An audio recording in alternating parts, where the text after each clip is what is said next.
All right. Good morning, Panther fans. We get the 2 points.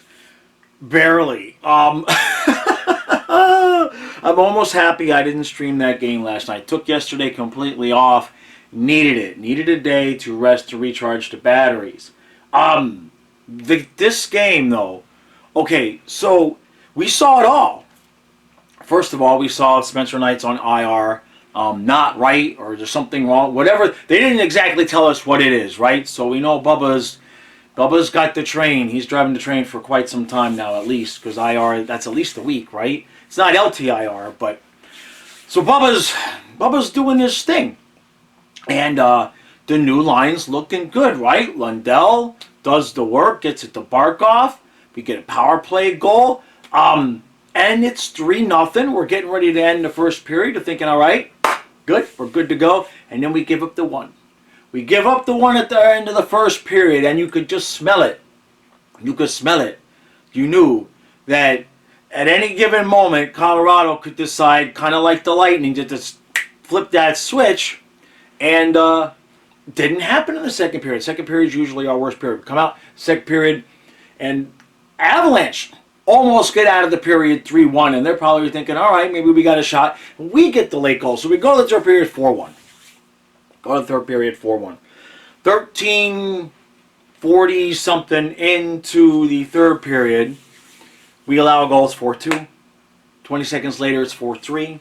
Not that long after that, it was 4-4. The goal gets called back for being offsides. So so at that point, we're still winning. Colorado scores again. So technically, they did score 4 goals in the third period. We kind of got lucky. It's that offsides rule where, I mean, it was offsides. Don't get me wrong. But it's not like something that affected the play, right? If you watch this channel, you know I'm not a big guy for, how do I put this? I'm not bitching that we won the game. Don't take me the wrong way. But I don't like when the goals get called back for, like, you know, this much. Now the Colorado player was more like 6 inches offside. So okay, all right, I'm good with that. But I have said both when it works in our favor and when it works against us. When it's like a hair, right, and it didn't really affect the play, I don't like that those goals get called back, because goals are hard enough to score in this league. But it was offsides, gets called back, and then we let them tie the game anyway.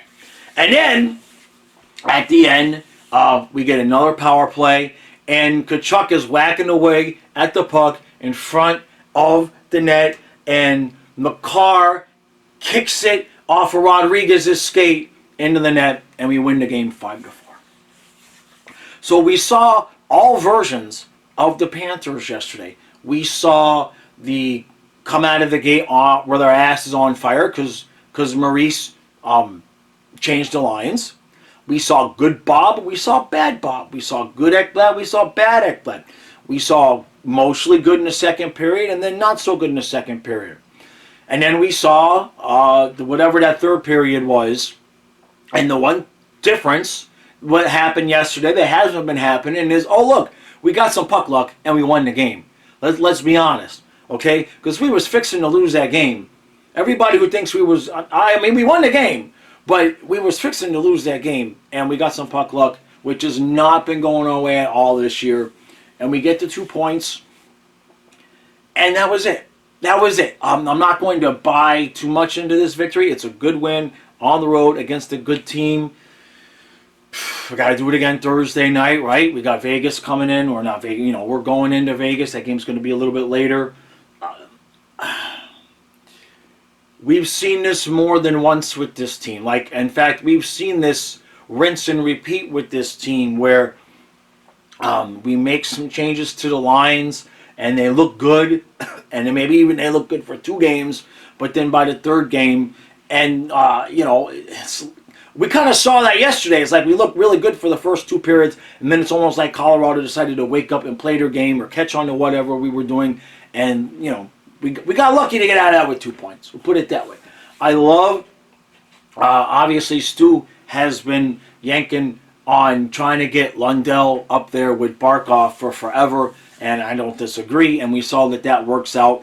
Does make things a little bit. It's interesting because Maurice said he made those changes to even things out a little bit more.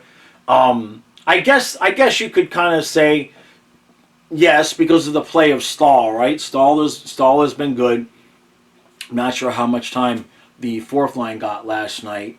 Kachuk was obviously a madman, and Barkov looked like he was happy to have, it's weird because Barkov and Verhaeghe have been so good together, but sometimes, we saw that happen with Huberdeau. Remember that?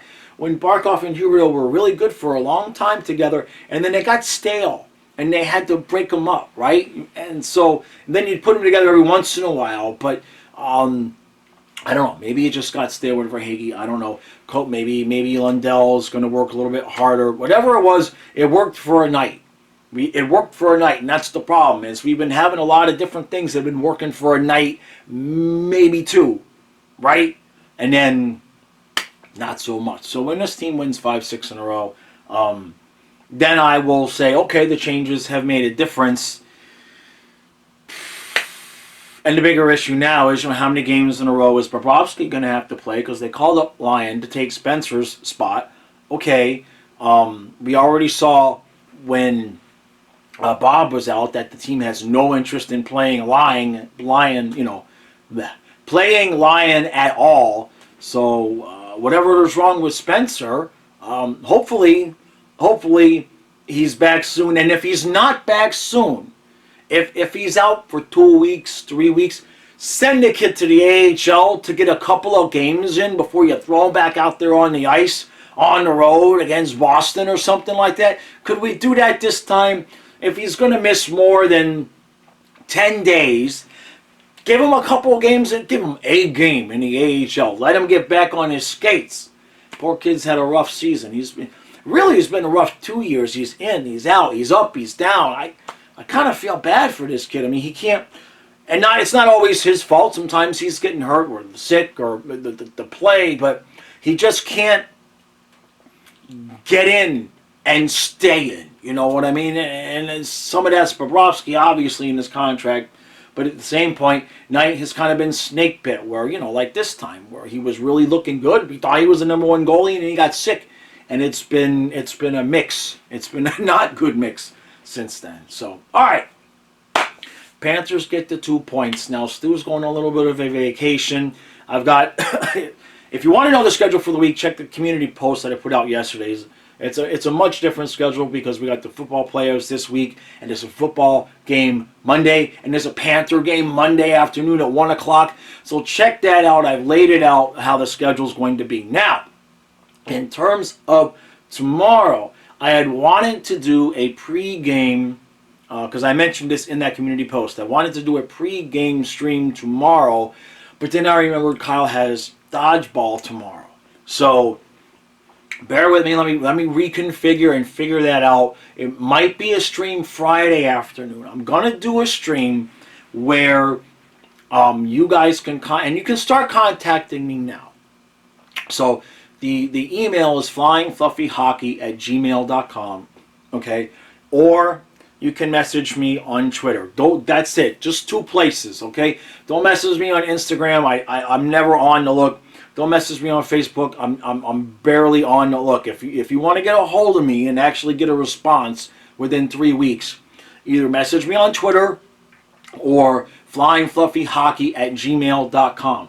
I'm going to be doing a live stream where I have like a radio show almost, where I have a ton of guests lined up and I just pop you on for a couple of minutes, 2 minutes to maybe 4 or 5 minutes. You say your piece about the Panthers and Maurice, and then boom, you're off, and the next one is on, and the next one is on, and the next. You see what I'm saying? But I want to make sure that people. I don't want to just give out the link publicly, and I want to make sure that people understand that there's some rules and guidelines for when you're coming on, right? I can't just have anybody coming on and saying all sorts of wild, crazy things. We have to keep it so that I don't get kicked off of YouTube, okay? It's not because I care about what the Panthers think. It's because I don't want to be sitting there and then, the channel goes dark. You see what I'm saying? So either contact me on Twitter or email me at flyingfluffyhockey@gmail.com. If you want to be on the stream that I'm going to do, I don't think it's going to be tomorrow night because of college volleyball. It's likely to be Friday evening, like 6 to 8, something like that. We'll do something like that. So, all right. Panthers get 2 points. Much needed. Much needed. And when they win 5, I'm not even, forget 3. Forget 3. Because 3 is, when they win 5 in a row, I will say the P word again. But somebody slap me as soon as I say that as well.